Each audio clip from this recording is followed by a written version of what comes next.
Hello, everybody, and welcome to another cool video of Emile's Corner. And we are rolling in again with another interview. And this time I got the honor, the privilege, the pleasure to interview a great death metal band, metalcore band. That's right. We're going to take a trip today into the depth of death metalcore with an awesome band called As It Festers out of the south suburbs of Chicago, Illinois. So thanks, guys, for being with us. So just for the public, make sure you follow them on Facebook. Their page is popping up right now on the screen. Follow also their YouTube channel that's popping up on the screen right now. They have an album that you can check out on YouTube called The Tales of the Happily Depressed. Awesome album, guys. I just had a chance to listen to it, and it is just great. And a little bit about the band. You got Justin Deworth on the vocals, Brian Yeager on lead guitar, Robert Edgman on bass, Bill Sargis on drums, and Cormac Guzman on rhythm guitars. So they're with me right now. And one thing I can tell you, you will not be disappointed by their awesome music. I mean, if you take a chunk of Slayer, a chunk of Sepultura, a little bit of Iron Maiden, a little bit of Biohazard, and a little bit of Corrosion of Conformity, and just top it all off with great vocals that remind me, anyways, I don't know about the public watching, but that reminds me anyway of the great late L.G. Petrov from Entombed. You get this awesome band called As It Festers. So I got the whole crew with me right now. Guys, welcome to Emile's Corner. Thank you for coming. Thank you for making this happen. Hope you're all doing good. Thank you for having us, man. Yeah, we're doing great. Yeah. All right. As the public can see, As It Festers in the background. So thanks again, guys. And maybe I can start off there with the first question that I can let you explain to the public. How did As It Festers all start from the beginning? Well, it's kind of been like just a project that was never meant to be that came together, and it was awesome. Brian and I have been together in bands for a long time, and we had a lot of songs that we never put on CD, and that was all it was at first. We were just going to get together with Bill, because Bill plays drums. I was originally a bass player, so we were just going to put together some stuff and get it on CD for fun, and then we decided if we're going to put all this work into it, why not just try to do a band and have some fun with it? And then I just turned out how we all meshed so well that it's just been fun. So we're just riding this wave while we can. Why not? It's mainly fun. Yeah. And we don't stress about anything. We just come here, we just play our music, and then have fun. Yeah, have fun, man. I mean, this is our probably our fifth rodeo. So doing this, so oh, nice. But third band together. Yeah, third band we've been in together, and then I don't know. All the other bands seemed like that we were always trying so hard to make it, and like the stress levels were always so high. This one we just kind of just enjoy it for what it is, and it's probably the most fun we've ever had. No stress, no expectations, no nothing. That's awesome. So it's really a go with the flow type of thing. I mean, you all got the common interest and just to have fun, which I think is really awesome. And you guys perform here and there in some venues throughout the city, or you just keep it? We play. Well, we basically take a show wherever we can get one.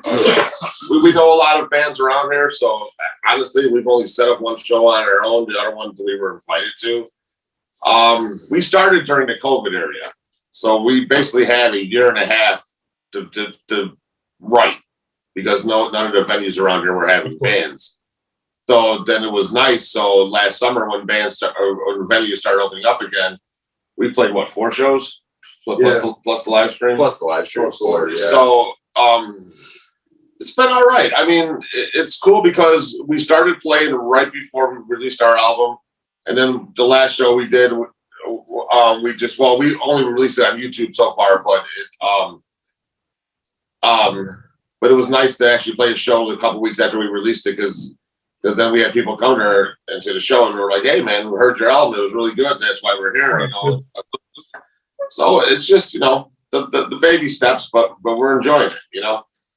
Oh, that's cool. So you started writing a year and a half, and you just released on YouTube the Tales of the Happily Depressed. And I know you've explained how you guys just all started out, but officially, when the five of you have gathered together and really formed As It Festers, we're talking what 2-3 years ago. How many years back do you guys go back? Right about 2 years ago. We started 2 years. Okay.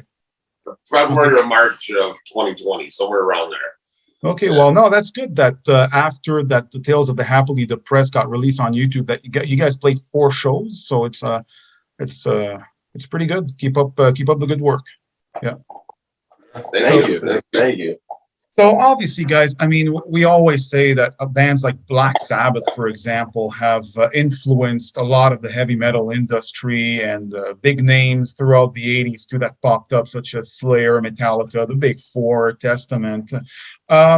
You guys, what were the bands that you guys like to listen to in the past that also inspires you for the work that you do right now?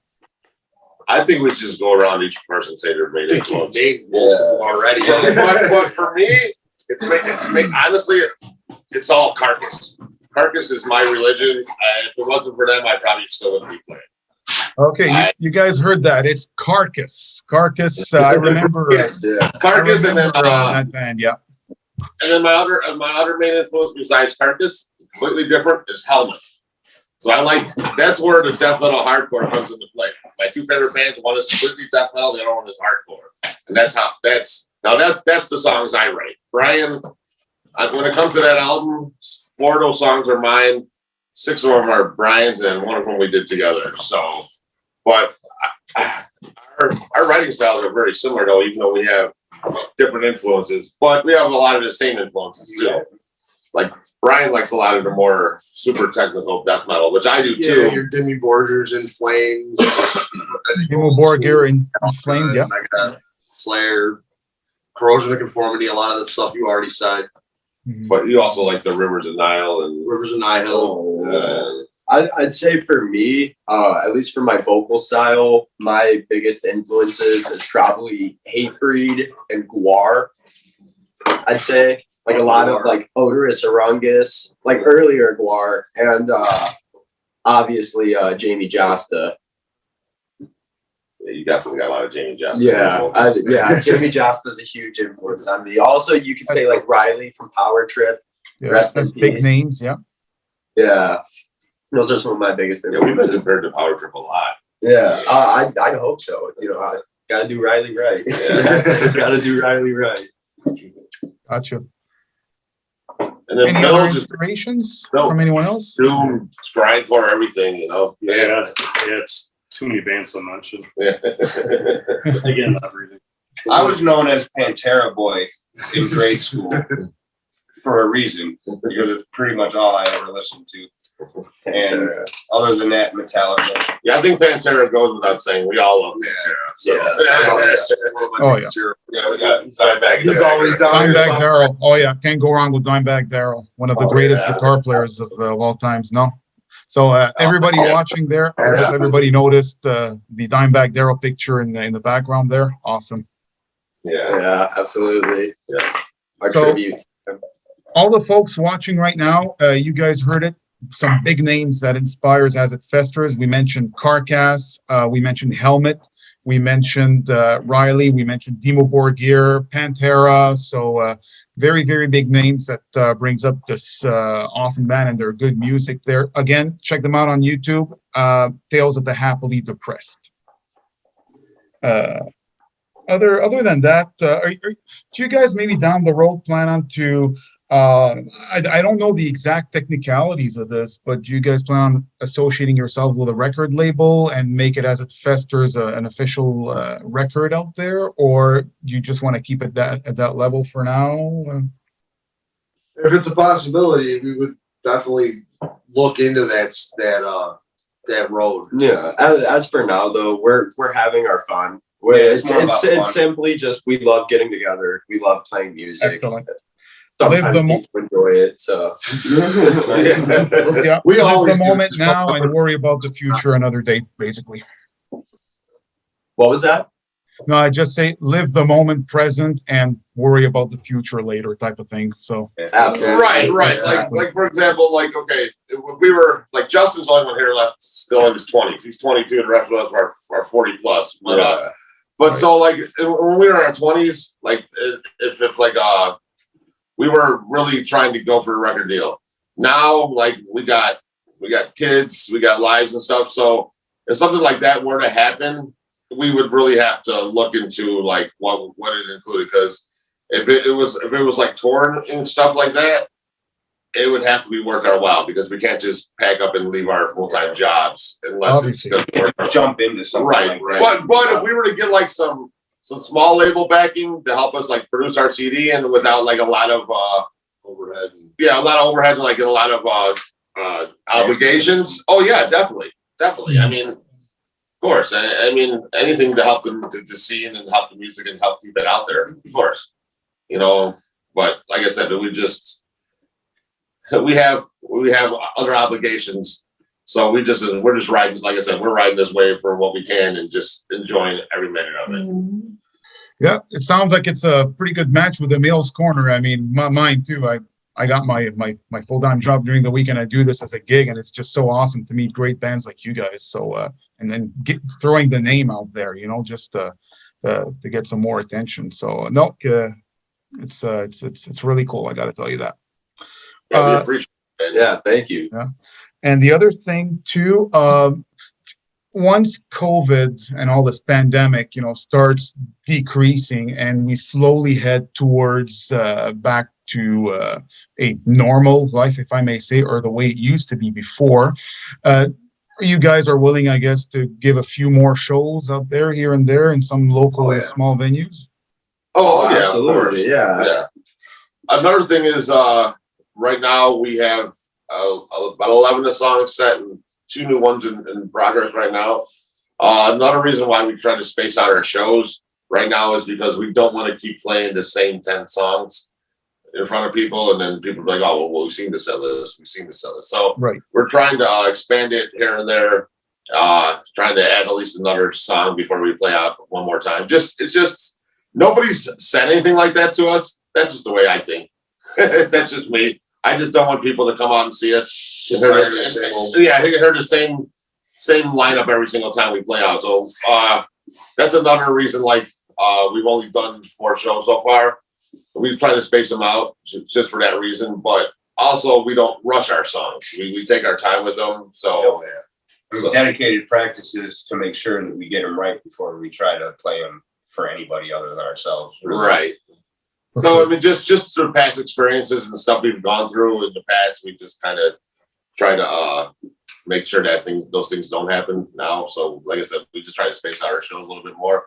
But once we get a fatter set list, we'll probably play a little more often too. So it's just it's a slow process, but it's fun. And location's a big deal too, because we don't have a lot of transportation options really. So it's like basically load everything into our cars and drive to wherever. Right. So Yeah, and plus one of the coolest metal bars. Better. One of the coolest metal bars we had right here in town just closed too. So that sucks. But, For sure. Yeah. When these places start closing down because of the pandemic, obviously, it's like you said, it sucks, man. It's one thing I can maybe ask you guys, when you mentioned that obviously you don't want to keep playing you're spacing your shows so you don't play the same 10 songs all the time. Do you guys have any, are you guys willing to maybe start working on a second album in the near future, or it's down the road, I guess? Or actually, we already did start working on it. Honestly, that's cool. The two new songs we're working on are actually the beginning of what we're working on for the second one. So okay, that's all. Well, yeah, you can tell me. Yeah. So actually, with this next album, what we're gonna do, it's gonna be like a concept album of sorts, right?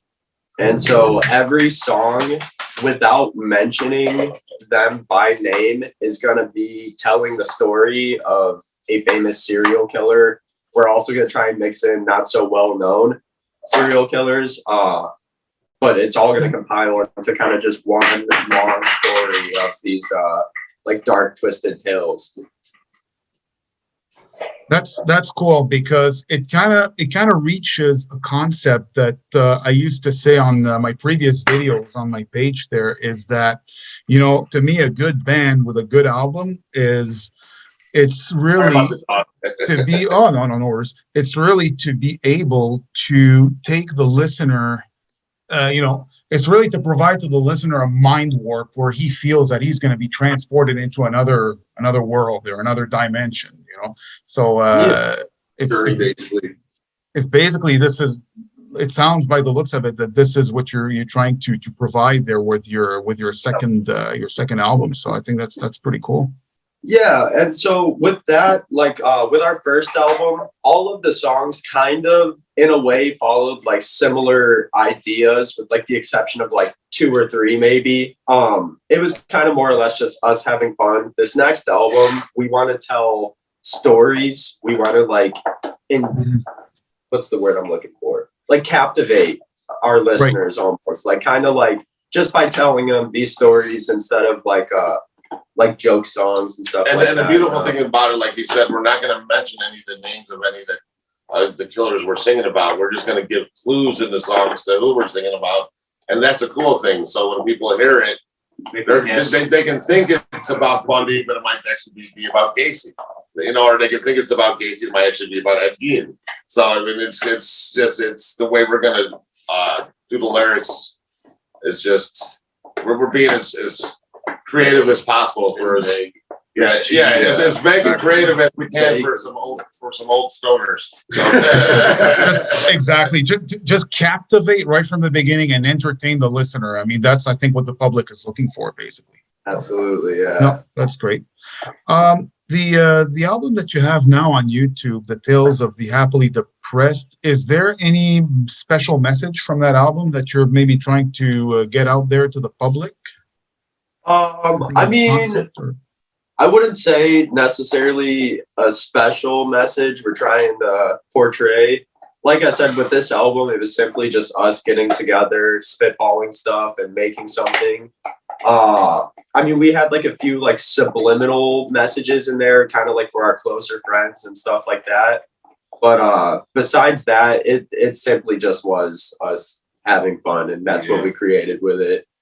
The name basically came from part 2, where I literally wrote that song Happily Depressed, and somehow it just became Tales of the Happily Depressed. And then it was one night at practice, we were all together, we were trying to think of an album name, and I had just pitched Tales of the Happily Depressed, and it rung really well with Brian. So and in a small way, way, you can say the Tales of the Happily Depressed Part 1 and Part 2 are kind of a preview of the second album, because those 2 songs are about us finding out this is not a true story, it's just something we fabricated. But those 2 songs are about us finding out that one of our closest friends is a serial killer. Okay. And okay. The first song is all about like all the horrible things he's done, and the second song is about him getting caught.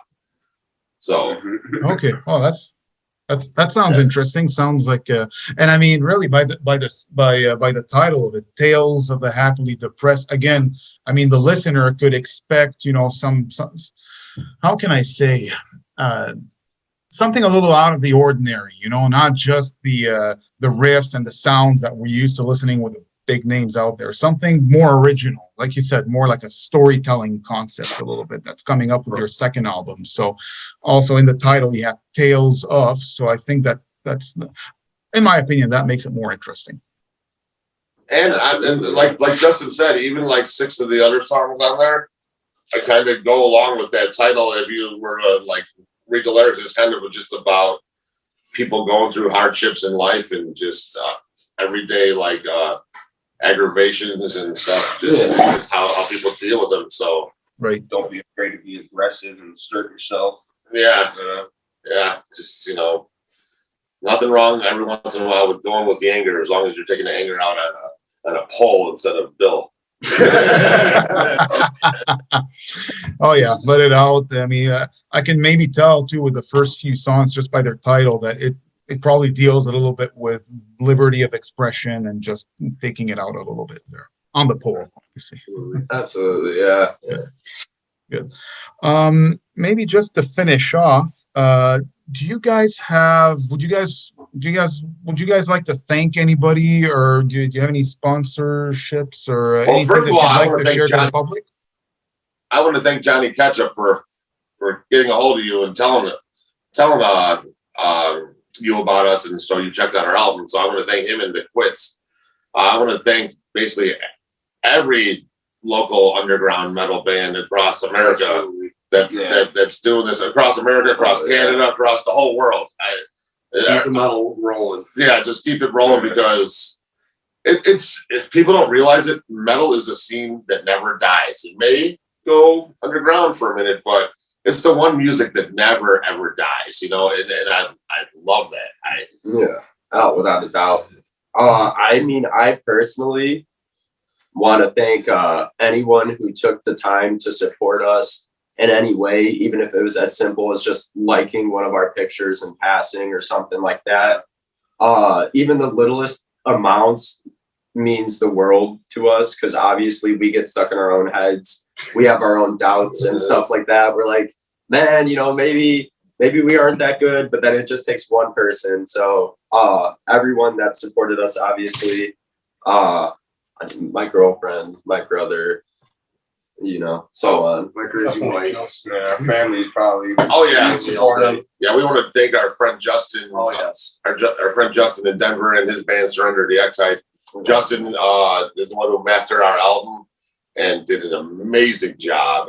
And he did it out of the goodness of his heart. I asked him if he would do it, just expecting a no, and he was like, "Dude, it would be my pleasure." So Awesome guy. a lot of people like we don't expect to will bend over backwards to help us get what we're trying to do moving forward. It's really cool to see, especially in a time like this where the world's in lockdown. All we really have is each other. I mean, we were stuck in the house for the longest time. Like, relationships were built, some were broken, but don't believe the media about everybody hating each other, because I'll tell you what, man, I've met a lot of cool metalheads through social media, just through reaching out to other bands and saying, "Hey, we're a band similar to you guys," and man, everybody that I reach out to reaches back with love, man. It's such an amazing scene. I love the metal scene. And one more thing I wanted to elaborate on. You asked about if we're going to put the album anywhere else. We don't know if we're ever going to make physical copies, but yes, we are going to put it on Apple Music and Spotify and Bandcamp and all that stuff. It's a little bit of a process we have to go through to get the album copyrighted and everything before we do that. It takes a few weeks, but we're in the process of getting that set up. Yeah, that's good news. Good news that you're willing to diversify the platforms. Yeah. Cool. Okay, well, folks, again, everybody watching out there, As It Festers are with me right now. Check out, again, their Facebook page, their YouTube channel popping up on the screen. Some very, very good content there that we just heard with these guys are from this awesome band. And one thing I can personally say, after having interviewed a few bands and having been to some shows myself, some heavy metal shows, hard rock shows too, is I've always felt like the heavy metal scene, okay, regardless of the specific genre, from death metal to thrash metal, as well as the hard rock scene, you always get this sense of really unity. That's the word that I'm looking for. Okay. I really feel this unity. Everybody is, it's like one big community. Okay. All together. And I find that really, really, really cool. So, thanks a lot, guys, for being on the show. Again, I just had As It Festers with me. Great band out of the south suburb of Chicago. Death metal, metalcore at its best. Tales of the Happily Depressed. Please go and check it out on YouTube. You will not be disappointing. So, guys, thank you very much for being on Emile's Corner and going through this interview. Very well appreciated. Wishing you guys the best for the future to come. And thanks again, guys. Thank you. Seriously, man. I really appreciate it. Thanks. And everybody watching, we will catch you on the next video. Thank you, everyone. Take care.